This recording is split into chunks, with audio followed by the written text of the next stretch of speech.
Welcome to the Quick 10 podcast, brought to you by Trac, focusing on all things FedCon and cyber defense from different perspectives and different personalities, all in 10-ish minutes.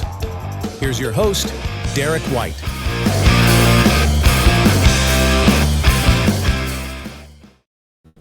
All right, welcome back, everybody. Another episode of the Quick 10 podcast here on a lovely afternoon. I am joined today by Steve Pratt, the CISO and Director of Programs at Sentar. Sentar is a FedRAMP-recognized third-party assessment organization and authorized CMMC third-party assessment organization.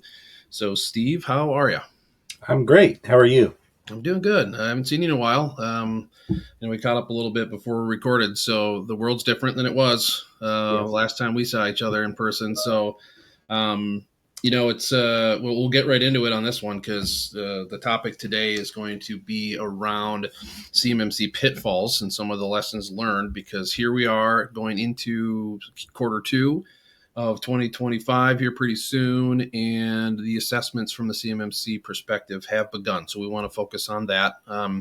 A little familiarity real quick before we get into things too is that we are familiar with Sentar here at Trac and Beryllium, because you guys were the FedRAMP recognized 3POW that we used for our FedRAMP moderate equivalency assessment. So it's a little bit different than what we're going to be talking about today on the CMMC side of things. But the assessment world is daunting, right? Nobody really wants to go through those things, but that is the reality of the world. But we're going to look at it today from the perspective of the contractor, the organization seeking certification or assessment, and or both. So first question, and the topic of the day, I think a lot of people love hearing the success stories and love hearing when it works. And as these certifications get further announced and the certificates are handed out, what about the flip side on the common mistakes that government contractors are making when they prepare for CMMC? Run through some of that. Well, the first thing we see is often the scoping is not prepared correctly. So we do a scoping call in the phase one of the assessment first, just to get an idea of what we'll be assessing, what the environment looks like. And there's actually a level 1 and a level 2 scoping guide that's posted out there that everyone should be able to get on the official sites that describe how to scope your system. In this, there are 4 categories of what is in scope, and then there's an out of scope category as well. It talks about what devices should fit under each category, how they should be categorized, and then what will be assessed out of each category. And these are your CUI assets, your data protection assets, your contractor risk managed assets, and your specialized assets. And what we're typically seeing in the assessments we've performed so far, I would say more than 50% of them are not either not looking at that guide or not following it and categorizing these assets. And this really needs to be done the first step before you do anything else when prepping your system. And safe to say, this is a common theme at event I was at last week, having a lot of conversations like this, the scoping guides are, a large improvement to where things were a few years ago, right? Where, that's why we needed them. That's why they're there, is to use them as reference. When it comes down to incorrect scope or missing on scope, is there anything that sticks out when a contractor, maybe again, the contractor that doesn't have all the reasons, they don't have a Steve internally, right? They don't have 6 or 7 full-time people internally, maybe the smaller side of things. Do you see a commonality on where they're missing that scope and kind of why? Well, if they have a scoping guide at all or a scoping diagram at all, it's usually just that they haven't followed the correct way of doing it. They haven't categorized those systems. We have seen some that say, well, everything is in scope, and that can be a little challenging too. That you don't want to overcommit if you don't have to. If you can simplify that scope, if you can identify those things that can be segregated from from your CUI assets. The more you simplify the system that you're getting certified, the easier it's going to be on you. The more likely you're going to succeed. Do you see, then probably safe to say, I mean, do you see the boundary definitions, the boundary controls being part of that hard to make a scoping diagram match because some things were missed? Or do you think it's a matter of not asset inventory or maybe data class, is it or is it not? Does any of that play into those things that you're seeing prior to getting into the assessment? It does. It's mostly been the categorization that we've seen, but we have also seen where it's not clear where the boundary is or how it's protected. You might see a line to an external system that's going around a firewall, and it doesn't. You have to ask, well, how is that happening? How is that protected? Does it go through the firewall or not? And often, you find some holes in the way they've implemented things just in that scoping call. Right. And then, you're starting to peel back the layer there on who's responsible, right? On those, let's say, we'll call them oversights or not enough depth and an explanation. If that's an internal versus an external thing, that kind of opens up another layer of miss, right? Right, and you bring up a good point. The ESPs, the external service providers, that's another pitfall that we've seen. And just if the ESP does not understand CMMC, they don't understand the requirements that you're under, then that can often they won't have the data that's needed or the people or the knowledge on how to answer those questions. Having your ESPs on standby during your assessment, let them know that you're being assessed. That I've seen multiple times where during the scoping call, we ask what ESPs are in scope, and we'll get a list of names. We'll ask, will these people be available during the interviews? And we're told yes, and then we show up for the interviews, and they haven't talked to their ESP, or they're that first day they're trying to coordinate when they can come in for us to be interviewed. We had one that couldn't get their ESP that week to be interviewed, and if they don't, if they can't show up or speak to their side of what they do, then it's you're left to little choice but to fail them on those controls. Having a shared responsibility matrix is a huge thing. That's a must. That's the basic thing that we need to determine what is contractually obligated by the ESP versus the OSC. And we've had one client that did not have a shared responsibility matrix, and they spent off part of the week telling us what their MSP did for them, and then we get their MSP in the call and they're saying, no, we don't do that. So there's holes in what's being met there. So that's another huge pitfall that could easily be fixed by having that conversation. Yeah, a little bit of an indicator maybe of the importance of a mock assessment or prep assessment. Exactly. Before you start, specifically before you schedule with the C3PAO, whose time is very valuable right now because everyone's stuffed to the brim, right? And that will fix itself as time goes on here. But more importantly is, are you ready? Is a kind of a broad question to a lot of people. So if it's a matter of, and we've seen a lot of these in the last 2-3 years, people that are proactive is do a mock assessment on a couple control families. Start with 2 technical ones that that the focus is going to be on, because it really does come down to scope. It comes management, responsibility, all that kind of stuff. But then pick a couple, and this is my next question, was going to be how is it going? What are the pitfalls, or what are the examples that you've seen on the non-technical stuff? Not just maybe start with administrative things like the documentation and stuff, but also the physical when it's not a technology responsibility. How is that playing out? Well, the documentation is another place where we often see some holes. the assessment objectives, many of them say that something must be defined or identified. Typically, we will see these defined and identified in your either your SSP or your policies and procedures and plans, and oftentimes they're not. So the next assessment objective after a define is usually determine that it's implemented as defined. Well, they may have something implemented, they may be meeting the control from that stance, but we can't determine that it's implemented as defined if they haven't defined it.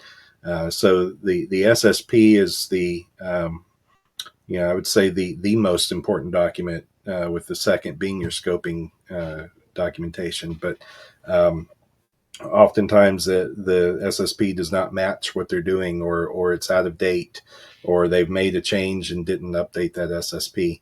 As far as physical security goes, we haven't seen too many issues with the physical security, other than things not necessarily being labeled as such. If a printer or a shredder is approved for CUI, if it's not marked such, it may not, they may state in their documentation that that's done that way, and then it's not, or that it's labeled properly and it's not. Oftentimes visitor access, they may state that visitors are escorted at all times. They may, in actuality, have situations where, if a visitor meets a certain defined criteria, they don't need to be escorted. Yep. Sometimes they'll have that implemented, but they won't define what that criteria is. So you might, some people might receive a no escort required badge where the others do not. And we really need to see, if you, either way can be compliant, but you need to define how you're doing it and then do it as you've defined it. Right. And that's again, something very common, and I think more focused than ever since these assessments started. And even before, if you listen to the right people and you are at the right places to hear this, is the controlled and covered space, right? It's defining that, operating within that. It seems like so simple, but then sometimes I think, especially as people make changes and the culture shifts to this being real and this being something that you don't want to be on that list of pitfalls that you didn't pass, right? We don't want to see that. That doesn't help anybody. C3POs don't want to see that. That's why the scoping calls and these steps prior to even spending time with someone have to be in line, which is good. So then, final question then, where's some tips where, besides scoping guides, which, those are available and a quick Google search, if you go to the DoD's and CMMC page to get those, what are some other tips you can let everybody know right now that's watching or listening to double check, dust off if you have to, make sure, triple check if you have to, before moving towards a prep assessment, or making sure before you call a C3PAO? Yeah, I'd read through your SSP, make sure that it is accurate. You're not listing people assigned to roles that left the company 6 months ago. Don't overcommit. It's this is a define what you do and do what you've defined.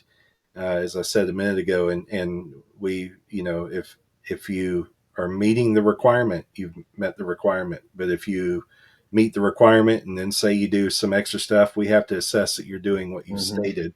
And oftentimes it may not be a requirement, but you stated you did it, and so we have to verify that that's what you're doing. So don't overcommit where you don't have to. To avoid delays, I would. If you haven't talked to a C3PAO yet, please go ahead and do that. There's a handful of us, and there's 70,000 contractors that are going to need to be certified. Schedules are filling up. We have we're about 3 to 6 months out now. I've heard other C3PAOs, some of them are out to a year.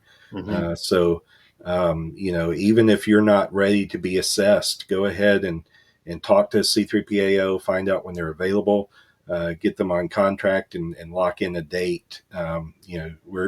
we will schedule out, 2 years from now if you'd like, so but it's good to go ahead and have that locked in.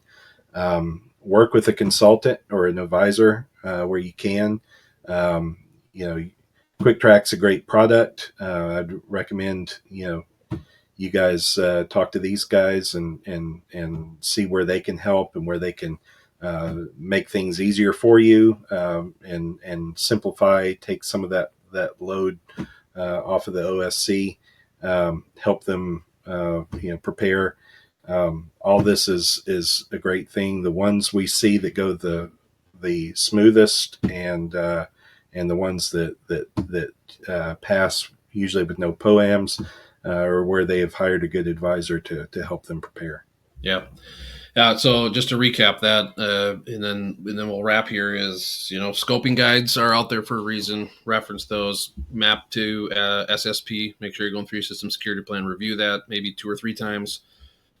Also, then customer responsibility matrix or shared responsibility matrix, as they're called both. But also, if you're using cloud service providers, CSPs with cloud service offerings is a little different than external service providers based on how they fit into the responsibility and the controls and assessment objectives. So that is important. And we always tell people, having consultants is great. But if you have people internally that are committed to this, ask the questions out loud. Sit in a room. Say, if I read this out loud to you, and you're not responsible, but you know who we work with, do you think they have that answer? And put together kind of a decision matrix if you have to on these are the things that we need to be clear, because that's not really me or you answering that question. It's somebody else, and make sure that that's tight. And that actually goes a long way. So we've had that it's a spreadsheet. Put a spreadsheet together. The things you're not sure, get answers. And to me, that helps with the confidence, right? That helps with the mock assessment. And I know a lot of people are trying to rush to having the C3PAO assessment, even though it's not in their requirement yet, kind of a thing. Be cautious with that. Make sure you're ready. It's good to have that. It is a great thing to have. If you can get it and you can demonstrate that is a massive differentiator for sure. Everyone knows that by now. But cloud service providers, it could be using a tool. It could be somebody you bought a license from, you don't, and you think you have the FedRAMP version and you don't. Right, that could be a huge miss, and right. Who's going to answer that question when So all of that's good. So I know we could spend a lot of time talking. The problem with this podcast, if you will, is it's great short conversations. People can reach out and talk more. Where would people go if Steve at Sentar wants to talk to people want to reach out to you? Where do you want me to send them? Send them to me. I go by Steve, but my email address is actually Stephen with a PH .Pratt@Sentar.com. Happy to provide that to you. But yeah, I'm happy to talk with anybody. We'll if you're ready to go ahead and contract with us, we can get you a quote. If not, I'm happy to talk with you. Just give you tips and tricks, along the way. Yeah, love that. Well, thanks again for being on. Really do appreciate it. For those that this is the first time checking out one of our episodes, this is season 2 for us. We have a whole bunch coming out that we're doing some unique things throughout the year, which is pretty exciting, but it becomes one giant knowledge base. So subscribe wherever you get your podcasts. You can watch these on YouTube. And if you do have questions, you can always go to our website too. And if it's about what Steve and I just talked about, I'll make the connection. One of our team members will make the connection. But that's a great way to say it at the end there, Steve, is that people that know that the outcome is what we want is people to pass. You should know pretty quickly whether they know what they're talking about or not. And they're happy to help. Doesn't always have to be with who you're talking to. If there's a great direction to send them, let's send them there. So thank you again for the time, Steve, and for the kind words. We don't tell people to say anything about us, so thank you for that. But we'll stay in touch. I'm sure we'll see each other around. And if anybody sees Steve at events and stuff, talk to him. You've got great insight, easy to talk to, and obviously great experience on these assessments, so you can help people figure out how to stay out of trouble. Yeah, thank you for having me. No problem. Thanks, Steve. Thank you for listening to this episode, and make sure to subscribe to the Cuick 10 podcast wherever you get your podcasts. and check us out on YouTube as well. For more information about Trac, visit our website at www.cuicktrac.com. That's CUICKTRAC.com.